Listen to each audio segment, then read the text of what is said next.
সেনা সদস্য আহত হয়ে গেছে এবং সেনা সদস্যকে নিয়ে আসা হয়েছে। আপনারা দেখতে পাচ্ছেন যে সেনা সদস্য শিক্ষার্থীদের আন্দোলনে আহত হয়ে গেছে।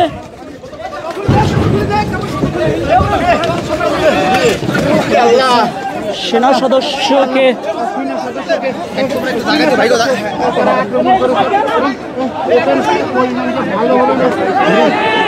একজন সেনা সদস্যকে শিক্ষার্থীদের আহত হয়ে গেছে।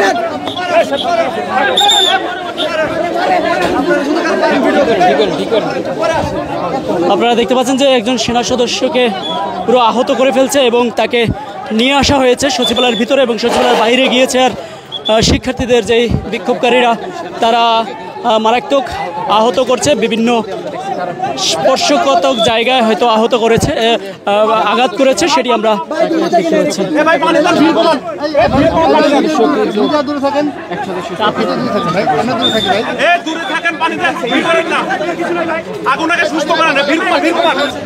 একজন সেনাবাহিনীর সদস্য গুরুতর আহত হয়েছে, স্পর্শকাতর জায়গায় আঘাত করা হয়েছে তাকে, আমরা সেটিও দেখেছি।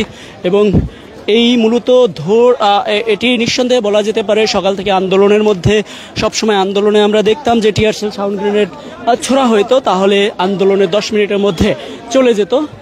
কিন্তু আজকে সেই অ্যাকশনে আমরা দেখিনি। পরবর্তীতে সর্বশেষ যখন একেবারেই সচিবালয়ের ভিতরে প্রবেশ করে ফেলছে, গেট ভেঙে এবং ভিতরে প্রবেশ করার পরে তাদেরকে বের করতে বাধ্য হয়েছে এবং বার করার পরেই কিন্তু সর্বশেষ সচিবালয়ের সামনে থেকে তাদেরকে সরিয়ে দেওয়ার জন্যই মূলত সাউন্ড গ্রেনেড, টিয়ারশেল ছোড়া হয়েছে এবং এখন পর্যন্ত সেই পরিস্থিতিতে আছে।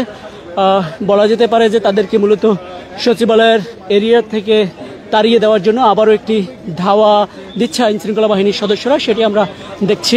এবং সর্বশেষ এখন পর্যন্ত বলা যেতে পারে একজন সেনা সদস্য গুরুতর আহত হয়েছে আমরা দেখেছি এবং সেটি আমরা দেখেছি। এবং এই মুহূর্তে আপনারা যদি লক্ষ্য করেন তাহলে দেখতে পাচ্ছেন নিশ্চয়ই যে সচিবালয়ের সামনে থেকে আইনশৃঙ্খলা বাহিনীর সদস্যরা অ্যাকশনে যাওয়ার পরেই কিন্তু তাদেরকে এখান থেকে তাড়িয়ে দিতে সক্ষম হয়েছে।